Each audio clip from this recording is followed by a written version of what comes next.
Hello, my name is Alexander Morari, and I'm the founder of ITKeyMedia. You've tuned into our podcast about Central and Eastern European startups that are in pre-Series A stage.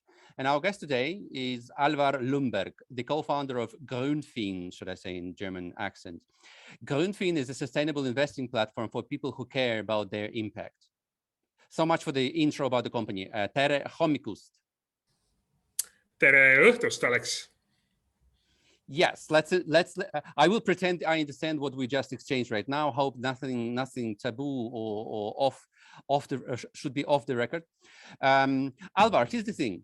So I say this is a pre-Series A stage, but you yourself have quite an impressive background. Of course, you call yourself TransferWise, or with the new name of the company, I cannot say that you are X-wise. I still hope you do have your wisdom and you take this wisdom from the previous company to this company as well, which is a little bit different approach, of course. You will tell us more. And there's one question I wanted to ask you personally. So you write somewhere on the internet that you've been always building products kind of like for somebody else dream and vision, and this is the company where you decided to take it one step up and to go level up and become a co-founder, the leader yourself. How would you describe this switch from that guy who can build stuff for me to the guy who is in charge of like most of it as a leader of a business and responsible for the life of the business project, but also for the well-being of the people in the team and so on? I think maybe taking a step back for me, that switch really happened when I left a small contracting company that I joined, where we worked with a bunch of ex-colleagues, just basically building software on contract. I left that company and joined TransferWise, and actually that was like a really clear moment for me when instead of building products for like a very sort of a remote or abstract customer or someone else's customer, I felt that now I'm in a proper product company, work for a company with a mission that I can align with and believe in, and in that sense, I think switching from TransferWise to building Grünfin now even was a little bit smaller switch or difference than the one before. But I think, like, obviously you're right. So I was an early employee, but still an employee at TransferWise, and now I'm a co-founder at Grünfin. So that is a different step again into a bit of another direction, and just to explain it a little bit, I think it really feels like something that I've been with from day one pretty much, and really helped to come alive. And clearly the sense of ownership and sense of commitment as well is different just because of that. Ownership, commitment, and for true leaders, feeling of responsibility as well, right? First, responsibility to your co-founders, then the team, then the stakeholders outside of the company, then the clients that you educate in your case, right? Okay, interesting. So let's move on then to the project, to the company itself. Grünfin, let me just start. As we found out, this is based on German language. Grünfin, which is like green financing, green financial dimension, let's say. And now you've been in the company, and the company has been there for a year, almost a year, 14 months or so, officially, I guess. Yes. So tell me what you are building. Why do you think this is important? Who is the potential beneficiary from what you are building? We're making sustainable finance accessible for hopefully a lot of people, including people who never have invested before. And we think I think beneficiary is an interesting word, because we think there's actually two ways, or like two big kinds of beneficiaries our product helps to serve. So one of the beneficiaries is the people of the world and the environment, everything covered by the United Nations ESG framework. So environmental, societal, governance impact, because this is basically what sustainable investing is about. Like, sustainable investing effectively centers around these ESG pillars. And then, of course, on the other hand, the beneficiaries are our customers, for whom we give a chance to really easily put together an investment portfolio, which kind of covers the areas that they really believe in, that they want to contribute to, and at the same time provide solid investment returns as well. So it's sort of, you know, people of the world, the environment of the world, and the societies, but obviously first our customers, who get to do what they really believe in and hopefully make a decent return as part of that. Yep. From general to specific, who are your customers then? How would you define them? So our customers today, first of all, we only serve retail customers as of now. We're maybe in the future we'll be opening to businesses as well, but that's sort of further away on the roadmap. So it's retail customers. I don't think it's easy to limit that. Other than that, obviously, it's people who are looking to invest longer term, because we only invest in ETFs. We everywhere in our product, we make a point of explaining to people that we're not a trading platform. We're a long-term investing platform.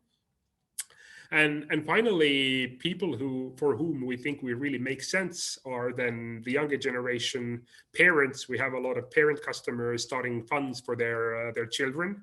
In America, they call those college funds. Like maybe it's something different in Europe, but you know the point. So effectively, we think by starting a Grünfin portfolio for your child or children, you're kind of providing them with a better future in two ways. You're providing them with a solid financial future, but also the money is being to work on very important areas that will result in a better world for your children as well.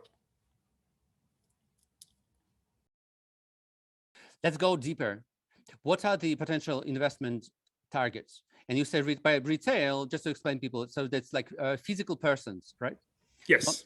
Yeah, not like corporate entities. Okay, so take me, for example, through the process. I am, let's say, ESG minded and ESG driven private physical person, and yes, I have some extra cash, to be quite direct. Let's say 50,000 euros, and I hear about you, and I wanted to pitch me to invest through the platform. So first, will I be able to invest this 50k euro today? Yes. Yes. What am I? Would. Yeah. There's yes. onboarding, AML, KYC. Yeah. Of course. So how would you advise me to allocate this through Grünfin? I think it depends on a little bit whether you want to start gathering for your children, whether you would only do that for yourself. Like there's I think that's the first question to ask and then for answer myself. For you. Yep. If that's for yourself, then I think I would simply figure out which one or which ones of our three different focus areas, climate change, equal opportunities, and healthcare, do matter to you most, because that's one of the questions we ask our customers when they set up the portfolio. And then obviously, just because of regulatory reasons, but also because it's a healthy practice, we want to learn about the customer's investment experience and risk tolerance and everything related to how they might behave in different market situations. And based on that, then we advise them to pick a risk level for their portfolio as well, because then in combination with the time period, the risk level will play a part in what your risks are, but also like what your returns can be, of course. Yeah. I'm ready to answer those questions. So the 50k I have to invest, and I want to try that. So this is definitely not my last cash. I am what you would call in the US accredited investor, and then I'm more interested in the environmentally impactful, let's say, investment. Then another decision that you'd have to make. So maybe if I backtrack a little bit and look at how the product works today, we're mainly geared towards the use case where a customer makes monthly payments into the portfolio. So setting aside money from their salary on a month-to-month basis, for instance. But we also support like initial and sort of like one-time payments into the portfolio. However, our pricing structure is today like a flat monthly fee, which means that it just makes a bit more sense right now to make these monthly payments. And obviously, as one would make any sort of instrument purchases month on month, they would also be able to kind of like average average the price of any instrument that ends up in their portfolio. So even in your case, like, I'm not an investment advisor, so this is not investment advice. Just need to have the disclaimer. But in your case, I guess like the question would be whether you'd rather actually put it all in, or maybe just even over a few months actually, let's say, like, time your payments or break that down into a few smaller payments. For this year, this is my budget for the more riskier kind of unknown, let's say, investment approaches. So all in cash right away. Yep, that works for us. Yeah. But again, what are the instruments that I could allocate this? Yes. So what we do is, as I said, we really try not to look and feel like a trading platform. So effectively, it's more like an asset or portfolio management service, just, you know, priced differently and made more accessible to the layperson. So effectively, what we would do based on your answers to the questionnaire, and then also the risk levels involved or sort of defined, we actually put together, let's say, like a portfolio profile, which then would say this many percentage, this many percents of this ETF, that many of that ETF. On average, I guess our customers' portfolios contain like 5 to 8 ETFs. And those ETFs then have been carefully curated by our teams, our portfolio manager, based on there's quite a lot of criteria that go into our model of figuring out which are then the best ETFs available for each of the kind of specific purposes. So there's some bond ETFs, sort of like to basically like to balance out the riskier investments into stock ETFs, and then combining these different variables, we end up with this structure.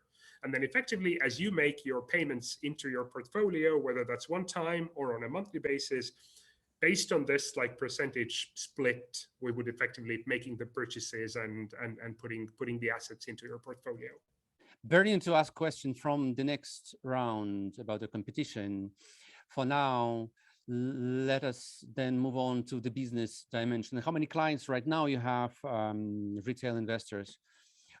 Do you have information, or can you share this information about the amounts of investments already allocated through Grünfin?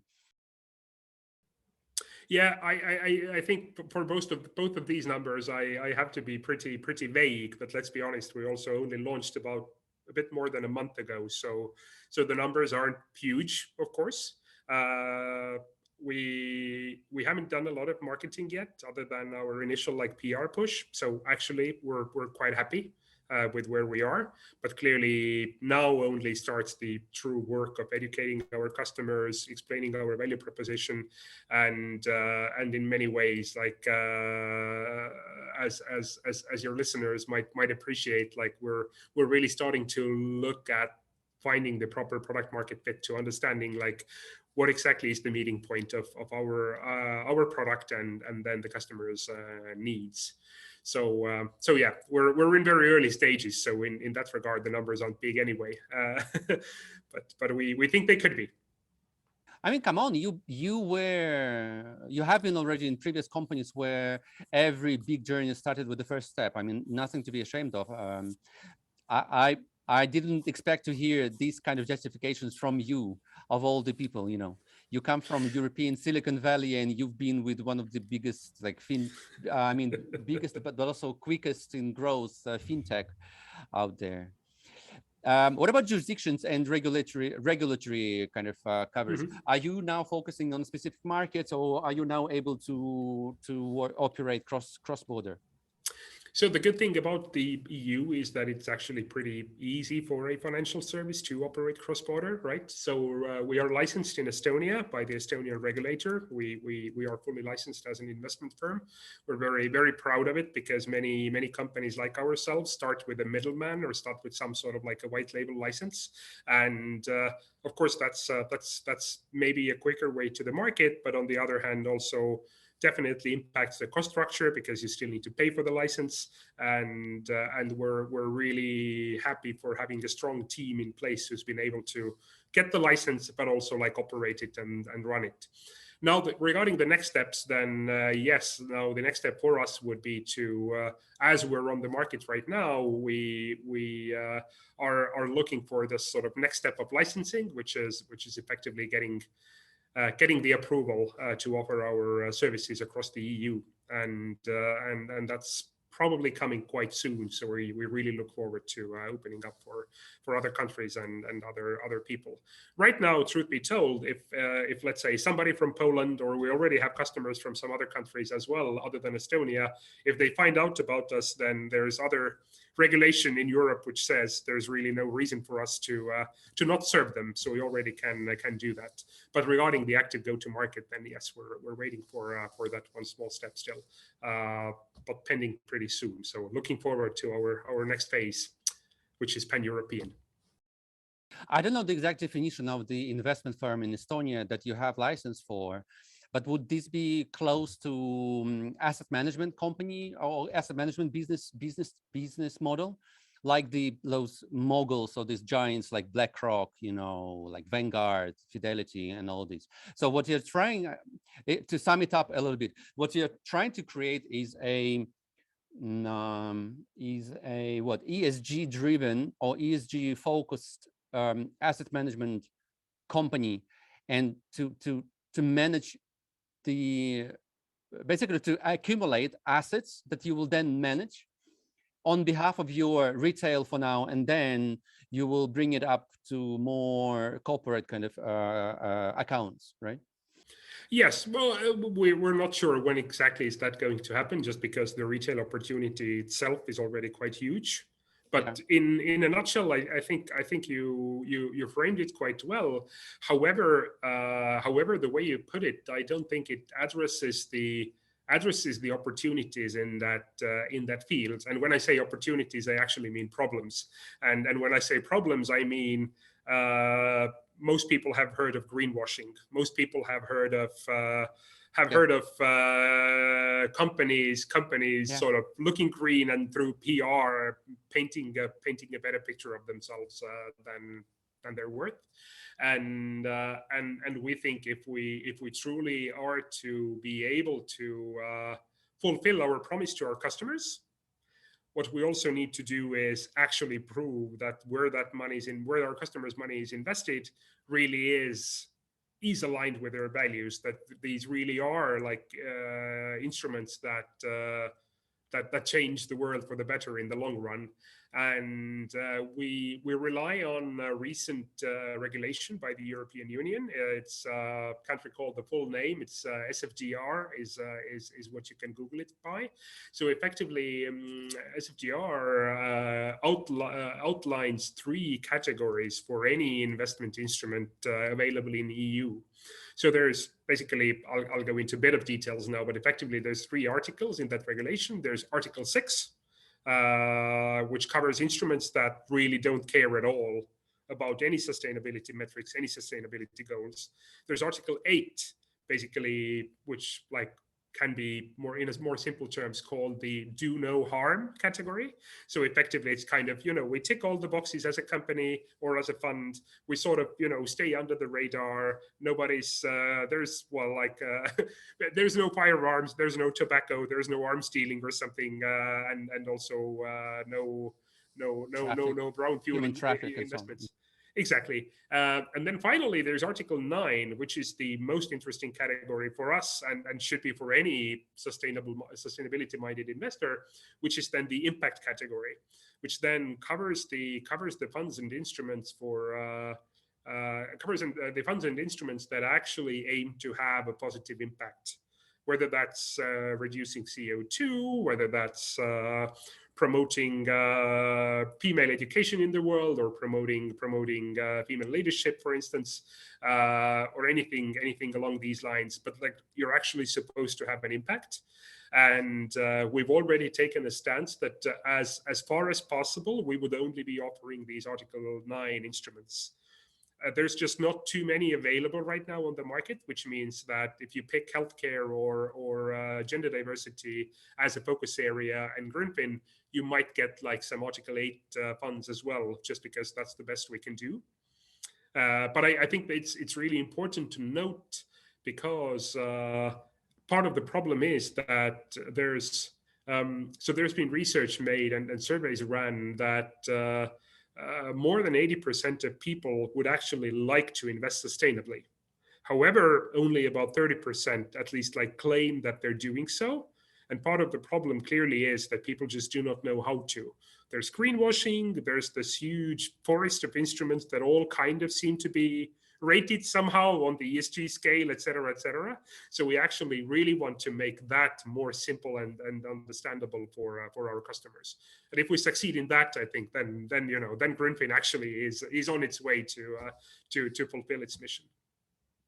So true. I found the SFDR. So this is Sustainable Finance Disclosure Regulation, which is interesting to read up on. And the Article 9 that you want to focus in is the one putting forward the idea of products, financial products, targeting sustainable investments. Okay. You're absolutely right saying that ESG is the new, what should I say, is the new green flag for corporates, and green was the new charity flag for the corporates. And a lot of conversations with like decision-making level people in corporations, they openly say we have to look ESG wise, modern, and to be part of the trend, or at least look part of the trend. Absolutely true. In many cases, this is not due to internal corporate conviction, but rather because of the external pressure. Yes, do you think do you think basically to turn this around and to have like corporates genuinely interested, or let's say motivated in ESG issues in many, like in different dimensions, what is needed for that? Like so far, would you agree to be ESG friendly probably means additional cost and expenses? True, you would agree with that? Because this is something that changes the business, right? Okay.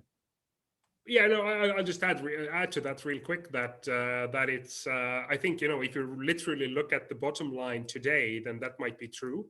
If you start calculating in, and many more firms, but also like really more funds and other private investors look at the potential climate risks, the potential sexual harassment risks, et cetera, which really start hurting the companies themselves if they don't have a solid plan for mitigating these risks, like solid communications around any past issues, et cetera. And I think as we sort of mature as a global society, this is just going to become more and more of a thing. I can bring you a really recent example. So it was, can't recall what the date was. So on a recent Microsoft shareholder meeting, so Microsoft, everybody knows, probably one of the biggest stocks in the world. So actually, Microsoft shareholders voted against the management recently, and expecting to have the company reveal more about their sexual harassment claims. So there's been something going on, and already right now we sort of see the tide to turn, right? And this is purely shareholder power.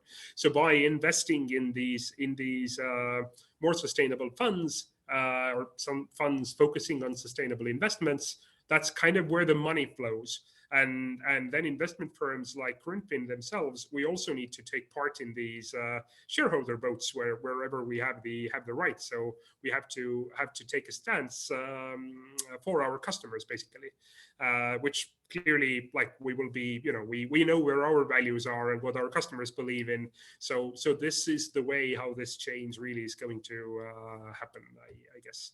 I'm not too Yes, sure Alvar. if I answered your Thank you. question because I so much like the Microsoft example. Yeah, absolutely. This is like very, very fresh. It's like, so we are now in December 1st recording this. So it was around December 1st, maybe one day back. And look, just to quote a recent article by Irish Times, of all the places, Microsoft shareholders have overwhelmingly backed a protest vote calling on the technology company Microsoft to reveal more about its handling of sexual harassment claims. 78% of the shareholders were voted against the management. Wow, interesting. So let's come back to my own example. I had the 50K, and let's say 50K, so somebody like I invested, let's say 20% of that 10K into Microsoft, just because of their like Bill Gates, you know, this philanthropy kind of approach. And so I like the company, although I don't use the products and so on and so on. And all of a sudden I hear this news. Would I be able to come to you with some kind of unhappy kind of face, let's say? What otherwise, what I want to ask basically, what would we have to do in this situation? So first you sell, in quote unquote, you sell Microsoft as a very Grünfin kind of investment, and then we hear this news. What happens next? Well, possibly. First and foremost, I think Microsoft may or may not be part of one of the ETFs that we sell. So we don't deal with single stocks anyway. In that regard, like we're not making these choices. If we find anything really controversial in any of the ETFs, then like clearly we do take a look at the funds sort of like as a whole, including their holdings. But I think, like, just to, you know, still to sort of discuss your example, I think, well, Grünfin would in that regard be one of the shareholders voting for these revelations, right? So in that sense, it would be our job to represent you as a customer according to the values that we have been selling you. And clearly in this regard, like, our vote would have been the same, because the company should be doing something about it, and through shareholder power, I'm sure that it will. Yeah, of course Microsoft is part of a couple of dozens ETFs, I can see now. Okay. Definitely, yes. And I literally am not able to tell you whether any ones that we offer might actually have MSFT as part of their holdings. So might be true, but yeah, I just don't know that by heart. And just so everybody, I had to remind it myself as well. ETF meaning exchange traded fund. Oh yes, and sorry, the jargon. Exchange traded fund, which is a type of investment fund, an exchange traded product. That is, they are traded on stock exchange themselves. Okay. And I can, just because you brought that up, there is a reason why that is the current core of our investment. So first of all, it's definitely more broad-based than any single stocks. We're a starting company. We don't have a solid analyst team, research team already in the company who would be able to analyze these single stocks and actually kind of make these decisions. And also ETFs are really liquid. So we want to offer our customers super solid, super fast liquidity whenever they feel for whatever reason they need to exit, they need to sell their portfolios. Then we want to be able to do that quickly. And right now we're telling our customers that in 3 business days, if they need to liquidate their assets with us, that's fine. In 3 days, they'll get their money. Okay. Yeah. Okay. Interesting. Interesting that you can start a company like yours, get a license, and then stand on the shoulders of big guys and kind of outsource. You could effectively outsource the analytical job and basically rely on their brain power collectively or separately, one by one. Interesting. Yes, but truth be told, there's like a 6-figure number of different funds in the world, and there's, I think, a 5-figure number of ETFs in the world. So still, we need to do quite a bit of work to actually pick between those anyway. So in this regard, but that's how funds work, and they're available for anyone really. So that's what they get paid for. So in that regard, that's just an ecosystem. Okay, pricing model. When do you plan to start earning? And we move on. Yep. Right. So regarding pricing, we charge a monthly flat fee per portfolio right now. So it's a 3 euros 90 per portfolio per month. Any portfolio up until 1,000 euros is free. So no fees until you hit 1,000 your total assets. So by payments plus gains, and we do have a success fee. So effectively, this flat fee over time is supposed to cover our onboarding costs, our running, transaction, holding, all sorts of costs. So that's literally the only kind of ongoing cost for the customer. There's no exit fees, there's no entry fees, there's no extra transaction fees for the customer. The only thing that we do charge on top, so in the beginning, when you start a portfolio, we set a performance target or like indicative target based on the period and the risk level that your portfolio has. So we say, let's say over 10 years, you'll be paying in X. We think the cumulative gains on all that will be Y. So if we actually make your portfolio grow more than that Y, we take 15% off that exceeding part.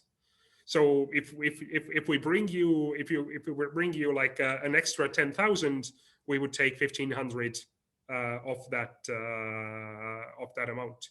So these two components make up our like fee model. And yeah, I think well, becoming profitable is from one hand any company's dream, but also startups need to balance that with investments into product and growth. So yeah, it would be too early to say. Like we don't have our investors expecting an answer from in that sense either. So let's see. Definitely, first we want to reach as many people as possible and build a sustainable business of ourselves. But yeah, profits will come when we deserve them. So monthly fee plus what they say in investment setting carried interest, or the carry, right? The carry, which is that's a profit share in a way. Yes. That's true. But the carry will only be taken from the amount exceeding the target that we anyway set. So it's not of the whole gains or whole portfolio value, but only the part exceeding the target. Okay. And it's your target of, I mean, your focus on retail investors is, among other things, because of the current context with the bank deposits and so on, which are completely nonsensical, let's say. And people are trying to get their bank deposits into some more promising, but less risky maybe than some exotic, let's say, investment products right now, like NFT, crypto and stuff. Yeah, okay. We think our mission is bigger regarding the retail customers, because like if you're either like an accredited or sort of a semi-professional or experienced investor having like an investment vessel in the form of a company, or if you're already like a larger business, there's probably other ways for you to, like, effectively you're a more sophisticated investor. You already have access to maybe more tools, more sort of platforms, et cetera, et cetera. So that's why we really start from the people who we think might benefit from our product first. That's simply like a matter of reaching having the biggest impact as a company for us, I guess. And your default thinking is your potential retail investors are aware enough of ESG as such and all the regulations if they come to you, or do you expect to have this kind of learning curve or onboarding, not only in terms of tech side like you know, dashboards and so on, but also onboarding in terms of being on the same page with your investors? Oh, absolutely. I'm sorry, was that the end of your question? This being said, you're mostly expecting people to come to you, and that's a sign for you that people are already aware of all these like issues connected with ESG and your model. Or would you be at some point or now able and ready to go out into the market and try to do the outbound marketing? You know what I mean?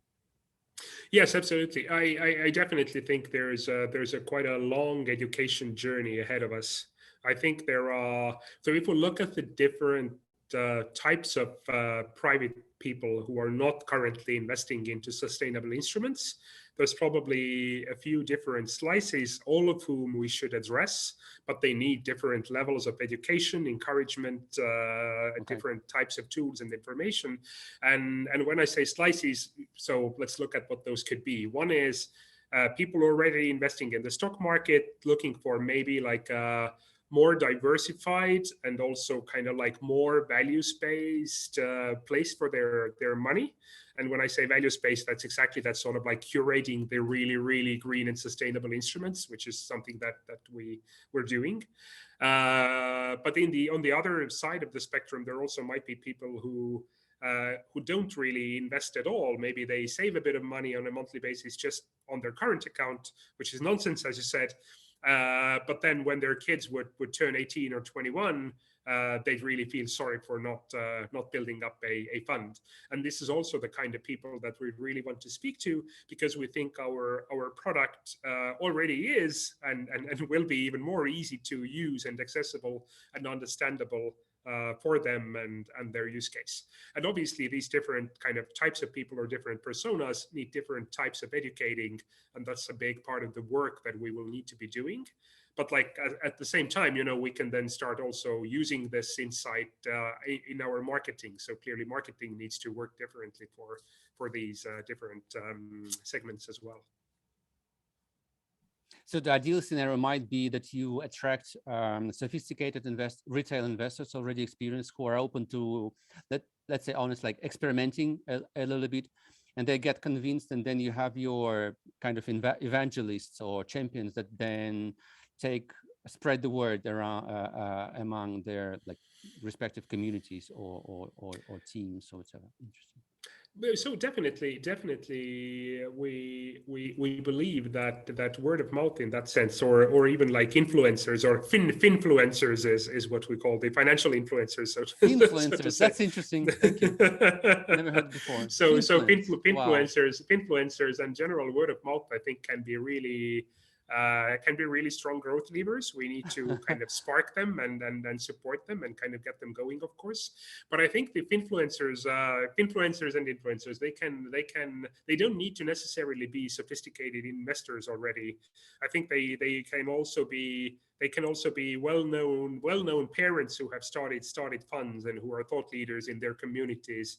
They can also be millennials really worried about our planet and the future. So I think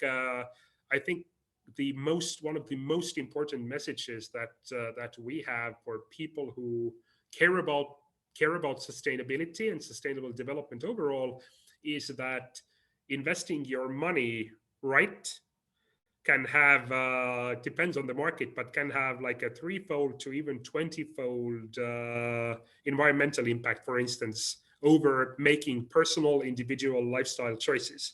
So that's there's research being put into that. We've done a little bit on our own, and depending on, so if you compare to pension funds today, for instance, in the Nordics, I don't know about Polish ones, for instance, but in the Nordics and a little bit maybe less in Germany, but the funds have been really conservative and really, let's say, brown-minded, if that makes sense. So like not really very green yet. And if you then compare putting your money into a pension fund like that and putting money into Grünfin, look at the CO2 you might sort of prevent from being thrown into the atmosphere, compared with selling one car from your family or taking a few less flights, then investing that money has a way more impact because of then the same financial market motions. And, you know, like companies like MSFT, possibly even, you know, like having less access or more expensive access to capital if they're not doing that well on the stock market. So maybe MSFT is a bad example just because it's so huge and so well established, but definitely there are smaller companies there who really need to look about their image and their performance on the stock market, and just because it will actually hurt their business performance down the road. I get really passionate about when I speak about this. You can clearly see, so I might ramble a little bit. So pardon that.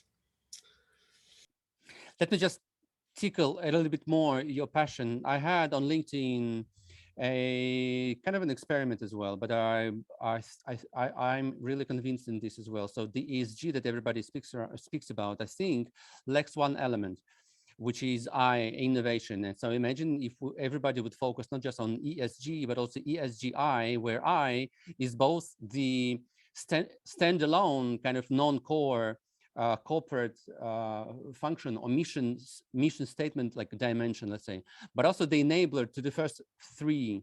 In any case, if you want to be effective and optimally using the resources, without innovation, you will not be able to introduce disruptive positive changes on environment or social or governance. It's impossible, basically. So why not use and combine ESG with this I element at the end? Would you vote for this if there was a movement like that? Or this will change your business model, so you will not be for that?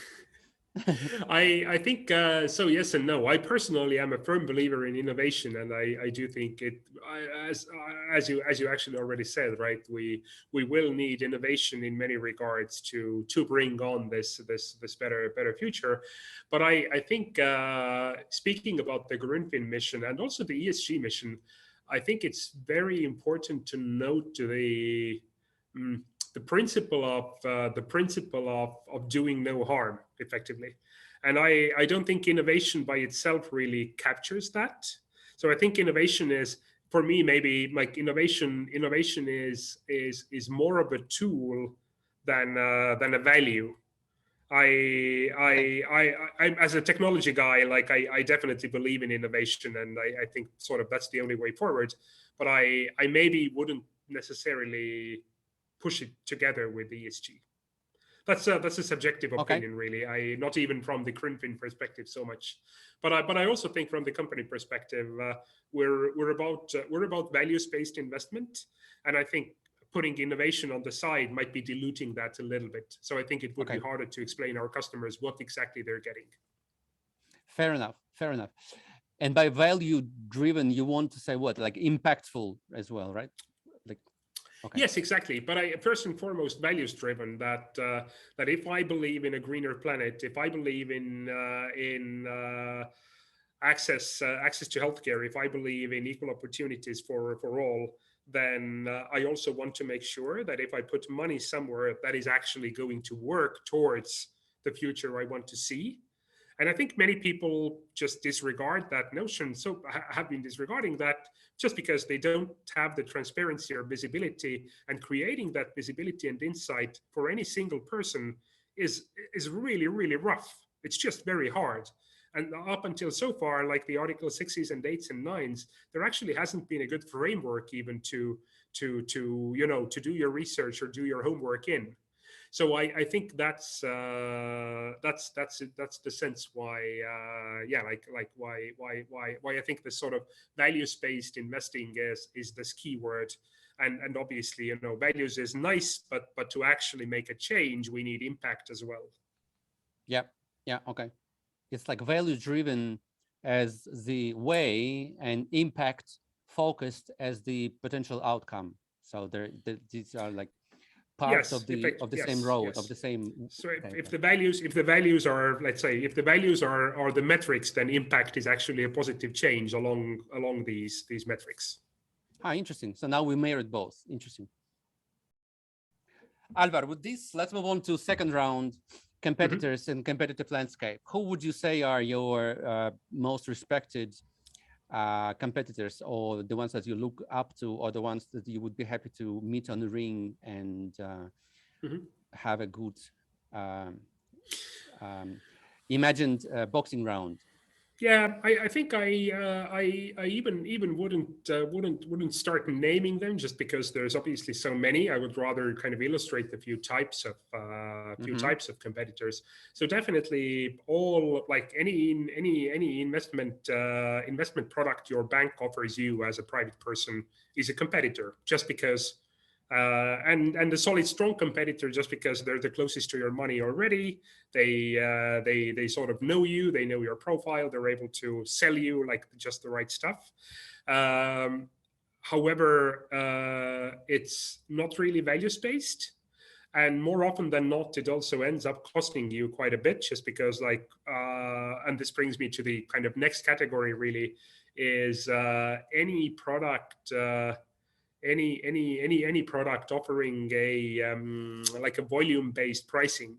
It's kind of like asset volume-based pricing. Like really, it's really common to say, hey, our asset management product has, let's say, like a 1% annual fee, or like even let's say 0.7% annual fee. And if you then add these numbers up compared with our flat fee, that starts making a difference. Well, it depends on your monthly payment or your portfolio size, but let's say in a year or two already there's a difference there. But also there's like in terms of more like when we get back to products and competition, we're not alone in doing what we try to do. There's products in UK quite similar to ours. There's products also in Europe, like kind of trying to hit similar notes than ours. Right now we think we can outcompete them on pricing, and also actually being on the market, because there's some other products in the market, but all of them are quite early in. Many of them have been building way farther than we have. We think we have good momentum actually to hit a good growth path. Okay, so we now see the horizon, or the like different levels cascading. You showed from the dinosaur type of, let's call them dinosaur type of financial organizations, to those new generation kind of investment management companies similar to yours. With the direct competitors, what do you think might be your, let's say, top competitive advantage? So first, let me just help you by saying that you are like among, you're in the group of the most, of the youngest, I guess, out there, of the youngest on the block. So you have the advantage of using more advanced and more, you should say, sophisticated technology, and quickly implement the regulation and so on. What else? I think another one would be simply the, let's say, like lightness of the product. And I think we can really keep our operating costs low, and that means like just really competing on price. But I think more importantly, we think our research game is actually quite strong. That I think that that by making the business/product decision of taking the choice, like taking the kind of like taking the obligation to choose the instruments themselves away from our customers, we actually think that is adding value to a lot of people. And by doing it well, we're able to make sure, maybe even better than a person could themselves, we think we can find the better balance between values and performance. And I think that's in the end, that's crucial. So you can find something that or even like you can pick single stocks that are super green, that do all the right things, but that won't give you financial performance. And that's not too diversified either, or like diversified enough. So I think in that sense, the sort of curation and the actual research that goes into building these portfolios is something that we do well. And last but not least, which is not so much about the product, I think we're in a good place just because of our parent founders and some key people we have in the team. We think we're really strong on the comms and education side. Remains to be proven, but we're quite confident we can actually be the ones that then win over these people who have stayed away from investing or haven't bothered to invest sustainably so far. Alvar, thank you. Let's move on. Round 3, which is a quick Q&A, and I usually start with a request to share your own productivity hacks as a busy startup co-founder. And by productivity hacks, I don't mean the tools, but basically the way of doing things. Is there anything which keeps you productive? That's a really rough question for me, because I'm a born procrastinator, and I wrestle with my productivity issues quite often, to be honest. And this is like a completely candid answer. That said, I really like the getting things done framework. I'm following it softly myself, but I think the most important one is the 2-minute rule. That like if I feel there's anything that I can do right now, I try to do it right away, and not postpone it, even if that might mean, you know, like breaking my flow or something. Um, but also something that I've grown to accept about myself, and being a father of a 2-year-old, and occasionally working from home, this really, you know, has a lot of weight for me, is that I've grown to accept that that I'm not necessarily efficient like 9 to 5. Maybe my best hours in the day are like 7 to 8, and then 8 to 11 in the evening, right? And maybe that's really when I get most of my sort of deep or constructive work done, whereas much of the remainder of the day then goes on, whether, like, you know, there's a personal errand, then there's a meeting, then there's some discussion in the office, then there's maybe like a daily stand-up where we just review the product tickets. And I think I used to be in a much worse place, just with about beating myself up for not having this 9 to 5, you know, like a full flow time. And when I realized that maybe, you know, I could get at least as much done, if not more, by just, you know, being more flexible about my schedule, might be a good thing.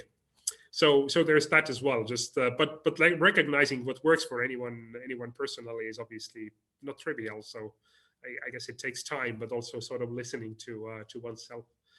And then finally, I'm a huge fan of all sorts of online reminders, as weird as that may sound. So what I mean by that, I love the Gmail snooze button. I really like the Slack reminders. Just to sort of, I guess it depends person on person. I'm somebody who's very much driven by externalities, so it helps me if I manage to, like, not try and remember everything that I need to do, but just kind of figure out my sort of a natural rhythm, and then set these reminders and snoozes in a way where these tasks hit me at the right time, right? It's not about deadlines necessarily, but rather, you know, like trying to figure out when exactly would be a good time to do X, Y, or Z.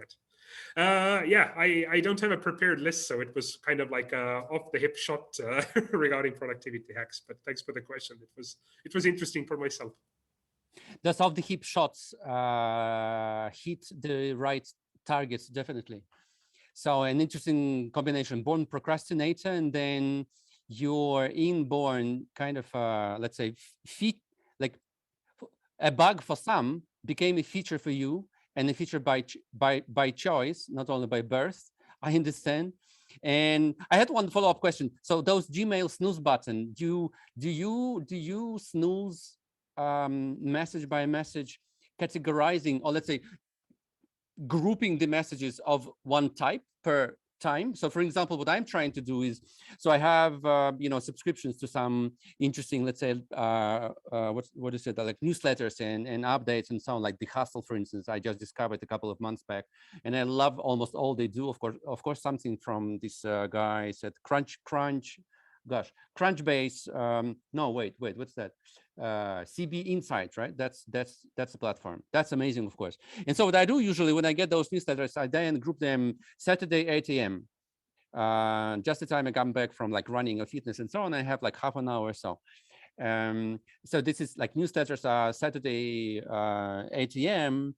And if it's again non-business related but of interest, one of the weekdays at 10 p.m. I would group them together. And then again, so grouping those topically grouped messages then help me be effective and go through this GTD, or getting things done, kind of routine as well. Do you do the same, or you just procrastinate, or just push them down the calendar or further the calendar without grouping? No. I think generally it's exactly as you said, that I like, just as you said, like kind of figure out the time when I'm most likely to just be in the right mood or in the right moment, have the right focus to deal with that stuff.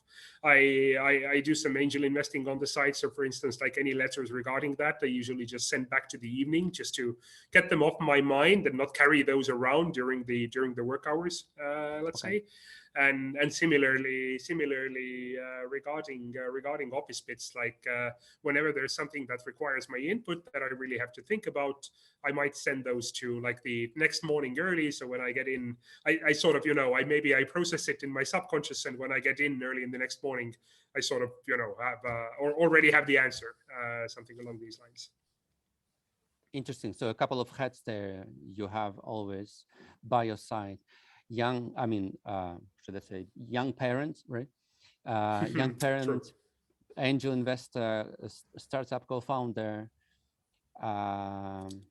procrastinating. You know what, Alvar? Last question for this round. Then, tell me, have you discovered some interesting non-traditional, let's say, platform application, any product that helps in your business or personally? And again, not those usual culprits like Slack, Asana, Trello, Gmail Suite, and so on and so on. Anything new and kind of exotic that surprised you positively? I think one example, there might be a better one, but this one is just at hand. So I really used to, I think I've tried like 4 or 5 different types of like to-do list apps or services or whatnot. And I do use Todoist. I use Todoist like sort of not erratically, but like, I have some sort of like long running and rather personal tasks that I know won't be, it's not an email, it's not a Slack message, it's just something I came up with. For instance, I use Todoist for that, but that's not actually what I wanted to share. So I also tried using like a to-do list for let's say like when presenting something in a meeting, or when just when you have like a list of bullet points and maybe some notes. And I definitely like overdid it. I maybe like took that too seriously. So what really has helped me, and what I use quite often, is like the super trivial text editor. Something provoked me to simply go back to like basically a notepad, and then literally there's like nothing easier than just like write a couple of lines, write in a maybe like a few notes in between. Generally those are like throwaway, so I sort of compile this, and then maybe like an hour ahead or leading up to some sort of a meeting or presentation, or maybe some notes I take in a call. So this is like completely disposable. I often don't even save that ever. But this sort of like a textual scratch pad has really worked well for me. Might be some people use a notebook for that, like a physical notebook. I'm a much faster typer than I am at handwriting, so maybe that's the reason why I picked the editor. Wow, that's interesting. So you made a huge like loop in a time machine as far as your kind of, yes. products, and came back to the notepad. Okay. But I understand, again, as a side note, I have a theory that with all the overexposure, let's say, to technologies, AR, VR, all of like AI and so on, our kids or kids of our kids will have a rejection reaction to overly exposure. Of course, if they will not become zombies in AI, metaverses, and so on and so on.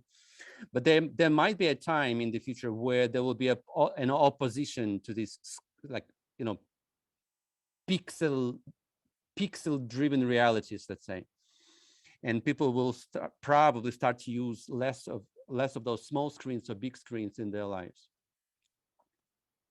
Would you agree? I mean, would that be possible? I wouldn't be surprised. I wouldn't be surprised.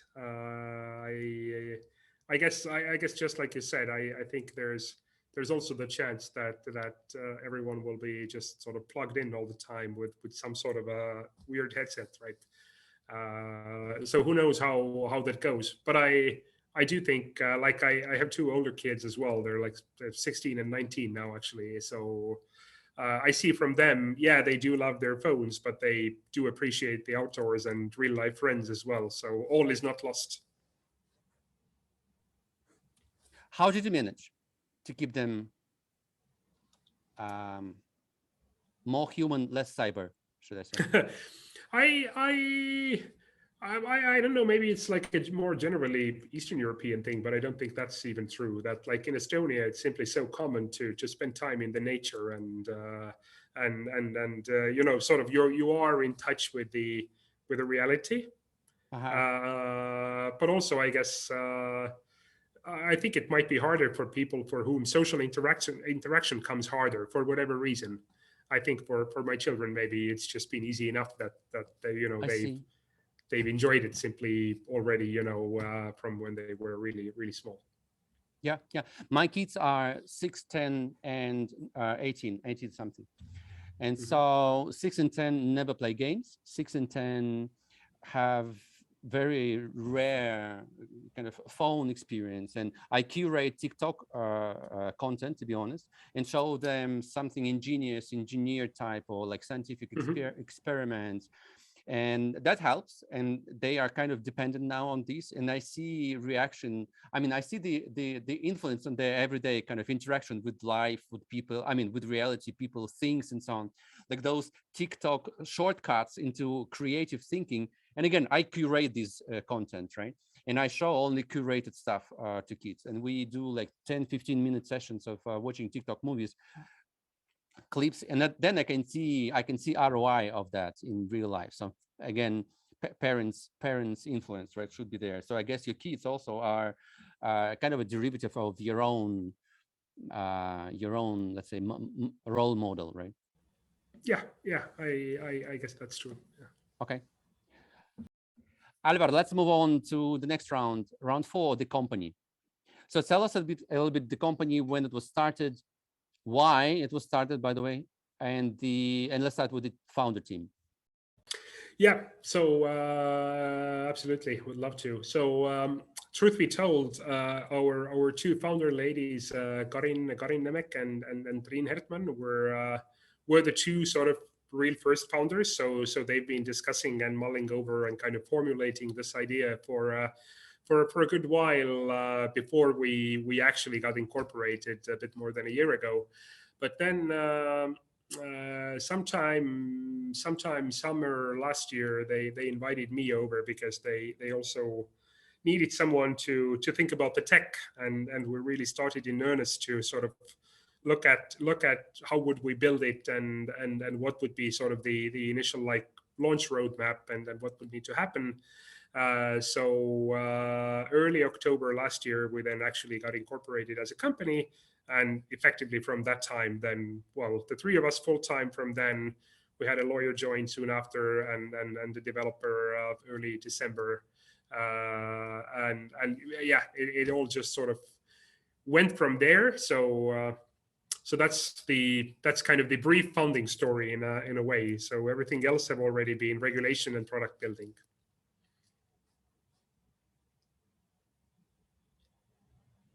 And 2/3 of your founding team used to work with, or used to be part of TransferWise. That's true. Yes, Trine and I both worked at TransferWise. She was employee number 2, I guess, and then my job contract was, I think, number 30 something. So she was a super long time employee, but left a little bit before me, and then I spent almost 8 years there as well. And I guess she had hunted you, because what you say now probably means you were still with the TransferWise. And that is correct. That is correct. Yes, my time there was the lines. Yeah.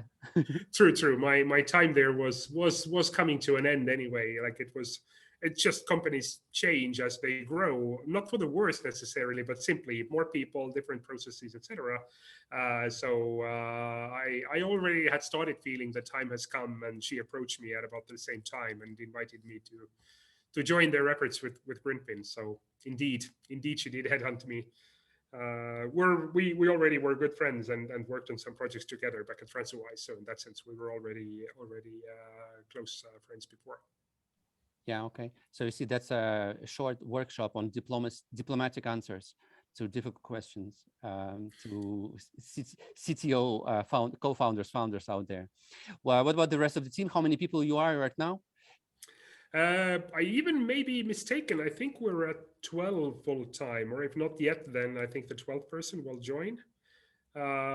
We have a good mix of different functions already, maybe not so typically for a startup, But because we're operating in a very heavily regulated industry, we do need some functions to be really well fulfilled, like risk management and portfolio management and compliance and legal overall, so on and so forth. So we have some roles maybe that, like in many other startups, among the first 10 people you definitely wouldn't see, but it's relevant to our product and business. And then again, there's Alvar, who is the CTO, right? So enough of tech guys on board, and the rest are market related. Are you planning to? Well, yeah, there's fortunately 2 engineers that are on top of me as well. So they actually do like a huge part of the coding. I'm just helping along here and there, to truth be told. How many offices are you more?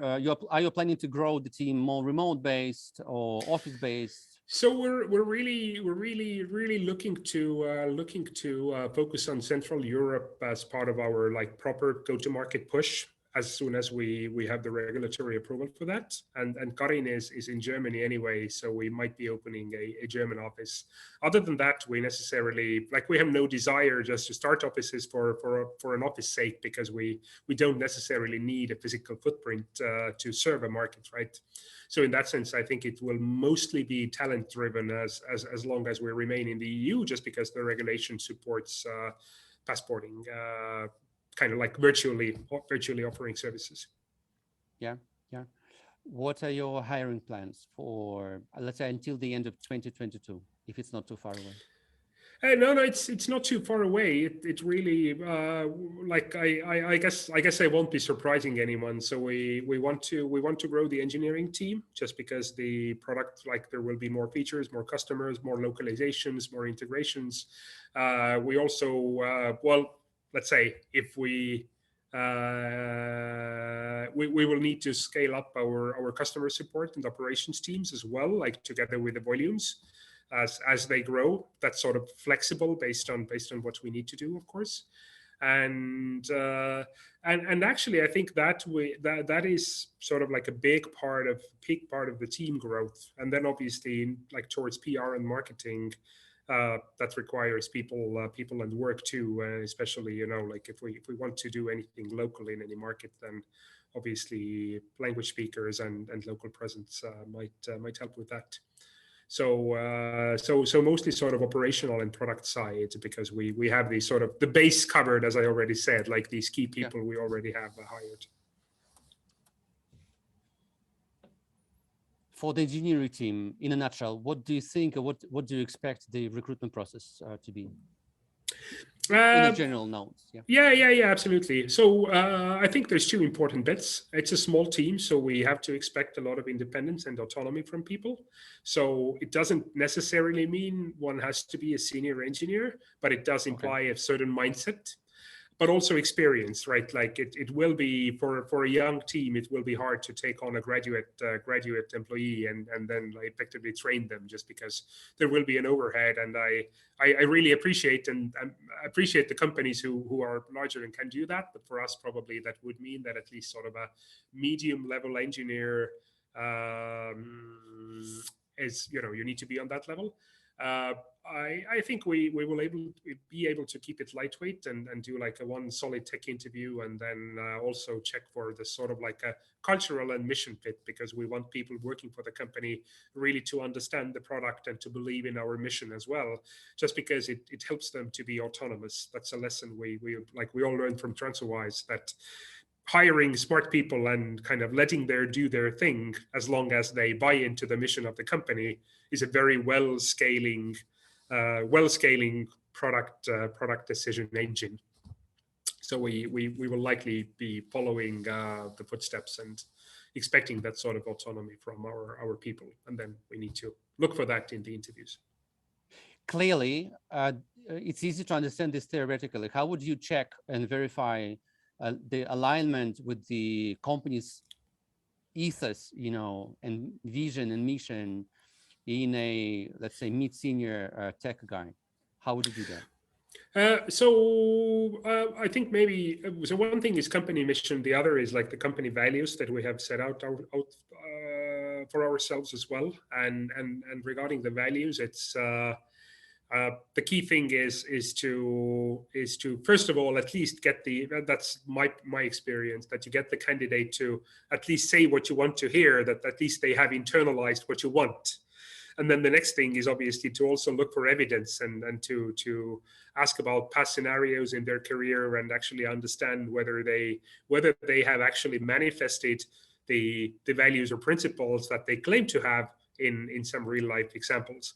And from there, you know, between the lines, you already start understanding whether they're real or not, and whether that's a problem for you in that particular person. And regarding the mission, I think it's easier. I think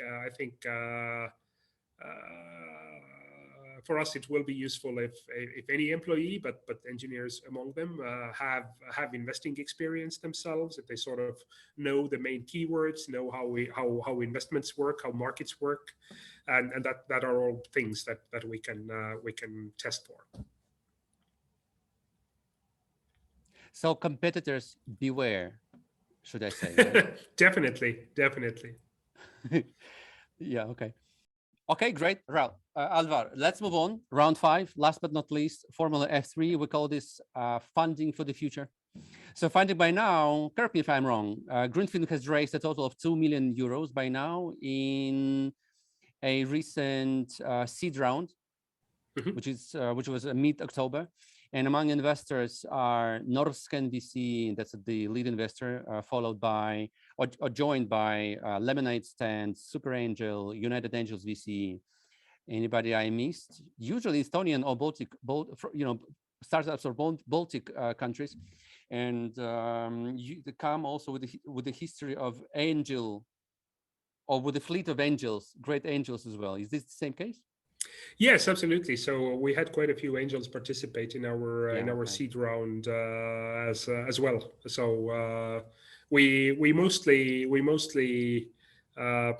invited people who we think will be just effectively good advisors and kind of good sports regarding growing the company as well. So we were fortunate enough to just not have to have a wide range of angel investors simply to get the round together. So we were able to focus on high quality angel investors, which of course makes us happy. How do you manage to engage your angel investors meaningfully in the development of the company? What I mean, would you be pushy enough in a positive way to set up a timing and just get everybody present, or would you adjust to their own availability? I think that's a really like technical question to ask. But I think like in real terms, we already have examples where in some fields we simply have engaged our investors, including our angel investors, in matters where we like explicitly feel that their advice and their input would be useful. And yeah, then really I like just find the way it works, right? So sometimes you need to do a bigger workshop anyway, then you schedule that a bit further away of time. Sometimes you can just go and have lunch and just discuss some specific topics. So yeah, I don't have a clear or concrete answer to your question, but I think it's most important to actually realize in your day-to-day work when is this moment, or what are the subject matters that you probably should be at least asking your investors about, even if you're not sure whether they're able to help you or not, because they have their own lives, they have their own, some professional lives, some just other portfolio companies, and just to be mindful of their time.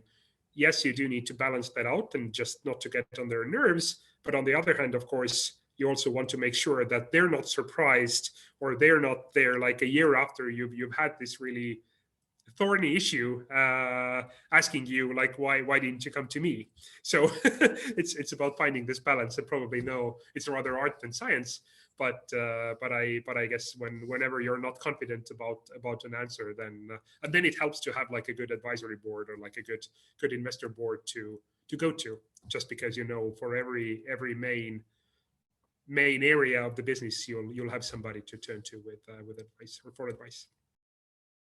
Yeah, this is what I wanted to hear from you, basically, to also try and guide the young entrepreneurs out there who might be less experienced than you are, either without any experience, so they need to know how this, what is the mechanics of communicating with your angel. So basically use probably as not as the last resort when it's too late, but again, not on everyday mundane issues and questions that you might ask some other people. Yeah, okay, interesting. What's also interesting right now, I just realized that the lineup of your investors is also organizations and funds that funded other guests for this podcast, like Northvolt and Reverse Resources, the recent one. FEMA, SALF, Nordigen, Northvolt, and some others as well. That is interesting. Having said that, Alvar, what about your plans for the next investment round? When you plan it to be, and how big it should be or it might be? Yeah, I like to be honest with you, that really does depend on our growth. And I think like any startup would say that preferably, after their seed round, they'd love to raise an A round, and that would already imply like good solid product market fit and some clear growth vectors as well. And we'll have to see. We'll have to see. So with a team growing, and obviously investments need to happen to marketing as well, et cetera. I guess anyone who wants to do a bit of calculation can kind of figure out how long our runway might be. But let's put it this way, that we really hope to have a good pan-European growth vector happening during the first 2-3 quarters of the next year, and then that would give us like a good foundation as well to start looking at what's coming next, whether that's funding the growth and funding the marketing engine, whether that's improving the product, et cetera. In your mind, what is the one factor that you think might be a game changer for your company when you which you implement or you reach successfully? So what one key success factor? One key success factor, I think, would be education about sustainable investments. And it's a pretty broad phrase, right? But like what this comprises is then understanding what's actually green and what not, understanding why a good diversified fund portfolio is a good approach, and basically why Grünfin product is the best way to invest sustainably for, let's say, for a layperson. And probably in that education, there are a few bits as well, but most likely it is actually, yeah, delivering the messages that we feel we have a compelling product and our value proposition is sound, but we also think people need a bit of context to understand it, and delivering that context then maybe is that key challenge.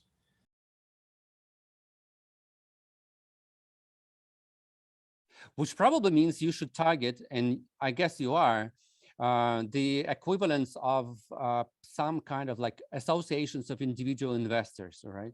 Because definitely they group together somewhere. It's like now I can see there's an American Association of individual investors. I'm sure there are similar bodies for retail investors in Europe as well, or even for each country. Okay, when they meet, share experiences, knowledge, and so on. And this is your go-to-market probably vector.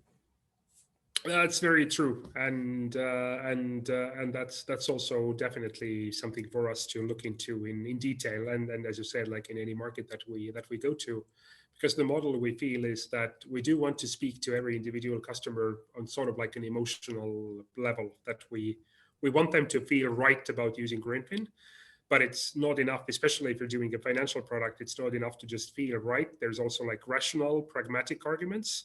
We think our rational and pragmatic arguments are solid as well, but that's something that a mother of two who's never invested before can assess themselves. So they will inevitably go to their friend, go to some sort of an online forum and kind of ask for advice. And we then want to also make sense for these more experienced and seasoned and more sophisticated investors. So it needs to work both ways. Like we can probably address some communities through these sophisticated investors and influencers, but also, well, yeah, provide material for them to prove that we have a solid product effectively. Okay. Last question. I know it's not that easy, and it's less of a question about your plans than a question about your imagination. What is your exit plan for this company? I think the most honest, it's almost a non-answer, but the most honest answer is there's no exit plan, because I think most likely at some point in the future, there would be some sort of an exit, but there's no plan for that. and I'm completely honest and open in saying that, because I think companies should start planning their exits when they're already way more established than we are. And even then, like exit is a loaded word. So for many people, I know from the TransferWise founders themselves, they're still really solid main shareholders of the company. So, can you call that an exit? Like, okay, it's a publicly listed company. I definitely wouldn't say that they have really exited yet or exited their positions. So in that sense, way too early to have any sort of a plan. So guys, Grünfin, the green investment asset management platform, currently an investment firm, no exit plan just because they are very early in their road and they just entered this game. Alvar, wish you all the best and score a couple of goals within the runway that you have now, and then move on and grow and educate the people that you think will benefit from your services, but also that will then that will create benefits for the common good, for the whole planet, should I say, right? Yes, absolutely. Thank you very much. That's the aim. Luck. Thanks a lot, Alex. It's been a pleasure. Yeah, we'll keep in touch and we'll be following your successes, of course. Alvar, thanks a lot. Bye-bye. Thanks. Thank you very much. Bye-bye.